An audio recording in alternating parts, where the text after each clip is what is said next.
Indian media ने जब रब्ता किया नौरीन खानम से तो उन्होंने उनको इंटरव्यू देने के लिए हामी भर दी। इंटरव्यू को मैंने सुना है उसके कुछ क्लिप्स, वो एक नॉर्मल इंटरव्यू है जैसे वो पाकिस्तान में सोशल मीडिया को इंटरव्यू देती है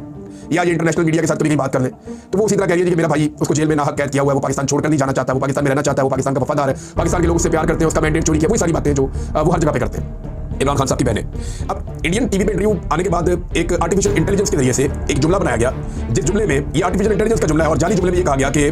नौरीन खानम की जानिब से कि जनाब उसमें जाली जुमले में ये है कि नरेंद्र मोदी ऑपरेशन सिंदूर 2 शुरू करे तो इमरान खान बाहर आ जाएगा, इस किस्म की चीज़ है। अच्छा, वो जब थोड़ा सा चेक हुआ तो पता चल गया कि ये तो आर्टिफिशियल इंटेलिजेंस के जरिए बनाया गया। नौरीन खानम साहब से जब कुछ सहाफियों ने हमारे दोस्तों ने रब्ता किया तो उन्होंने कहा जी ऐसी कोई बात हुई नहीं थी और ऐसी बात तो कर ही नहीं सकते, कभी मुमकिन नहीं है। तो ये घटिया काम उन्हीं लोगों ने किया जो लोग प्रोपेगेंडा करते रहते हैं, गद्दारी के सर्टिफिकेट्स बांटते हैं, जिनका ये धंधा है बहुत पुराना, 70 साल से उनका ये धंधा है। इन्होंने फातिमा जना को भी गद्दार कहा, इन्होंने शेख मुजीब को गद्दार कहा, फिर इन्होंने जुल्फिकार अली भुट्टो को गद्दार कहा, लियाकत अली खान को कत्ल करवाया, बेनजीर भी गद्दार थी, नवाज शरीफ भी गद्दार था, आजकल इमरान खान गद्दार है। तो ये इनका पुराना धंधा है। वही धंधा करने वालों ने एक धंधा किया और एक जाली ऑडियो बना दी उसके अंदर